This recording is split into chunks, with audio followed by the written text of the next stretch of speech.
धाराशिव जिल्हा म्हणलं की सततचा दुष्काळ आपल्या डोळ्यासमोर येतो। सदैव दुष्काळाच्या छायेत असलेला जिल्हा, पण अचानकच दो पाऊस अशा पद्धतीने संपूर्ण जिल्ह्यामध्ये झाला। परिस्थिती एवढी बिकट होती गेली। धाराशिव जिल्ह्यातील भूम, परंडा, वाशी, कळंब या भागामध्ये नदी नाल्याला अतिशय मोठे पूर येऊन गेले। या पुरामध्ये शेतकऱ्यांचं जमीन वाहून गेली, गुरंढोरं वाहून गेली, शेळ्या मेंढ्या कोंबड्या वाहून गेल्या, जरा घराची छप्पर पडली। अतिशय बेहाल अशी परिस्थिती झाली। जे शेतकरी भाजीपाल्याचं उत्पन्न घेतात, फुलशेतीचं उत्पन्न घेतात, त्यांच्या त्या पिकांचं नुकसान झालं। सोयाबीन सारखं महत्त्वाचं पीक हातातोंडाला आलं ते आता संपलंय।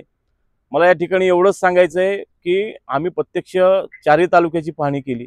प्रत्यक्ष त्या ठिकाणी जाऊन ज्या शेतकऱ्यांना 2 एकरपेक्षा क्षेत्र कमी आहे, ज्या शेतकऱ्यांना बिलकुल क्षेत्रच नाही, ज्यांच्या घराचं छप्पर पडलंय, ज्यांची जनावरं शेळ्या मेंढ्या वाहून गेल्या आणि ज्यांना कोणीच नाही, अशा निराधार शेतकऱ्यांची आम्ही यादी केली आणि त्याला फुल नाही फुलाची पाकळी म्हणून काँग्रेस कमिटीच्या वतीने आम्ही जिल्हा काँग्रेस कमिटीच्या वतीनं मदत केली। आमची मदत अतिशय तुटपुंजी आहे त्यांच्या त्या संकटापुढं, पण मदतीला धावून जाणं आम्हाला जाऊ वाटलं। मला या ठिकाणी एवढंच सांगायचं आहे, आमचं मदत कार्य तर सुरूच आहे, पण या जिल्ह्यामध्ये दानशूर लोक आहेत, मोठ्या मोठ्या संघटना असतील, बँकेचं क्षेत्र, अनेक बँका या जिल्ह्यामध्ये आहेत, मोठे मोठे उद्योजक आहेत, मोठमोठ्या कंपनी आहेत, त्यांनी त्यांचा CSR फंडाचा उपयोग आता या मदत कार्यासाठी करावा असं मी या ठिकाणी आवाहन करतो।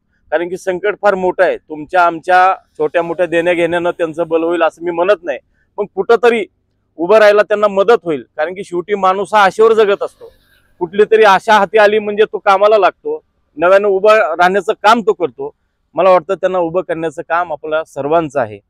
या ठिकाणी त्यांना धान्याची किट असेल, किराणा माल असेल, त्यांचं अंतरून पांघरून असेल, किंवा आता सोयाबीनचा सीझन तोंडाला आहे, जी काही थोडं बहुत माल मिळेल त्यासाठी त्यांना ताडपत्री लागेल, जी काही मदत लागेल, शैक्षणिक साहित्य लागेल त्यांच्या लेकरा बाळांसाठी, ते करणं आता गरजेचं आहे। दानशूर जिल्हा आहे आपला, मोठ्या ताकदीनं आपल्याला त्या लोकांच्या पाठीशी उभं राहणं गरजेचं आहे आणि त्यांना मोठ्या प्रमाणात ती मदत झाली पाहिजे।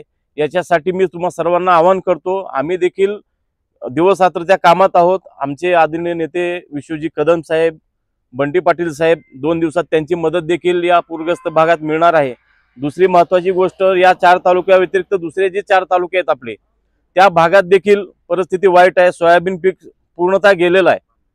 त्या भागात देखील छोटे मोठे शेतकरी आहेत, नदी नाले आहेत, काही ठिकाणी घरांना पडझड झाली आहे, काही ठिकाणी पाणी आलंय, त्यांनाही त्या भागातील दानशूर लोकांनी पुढे येऊन मदत करावी।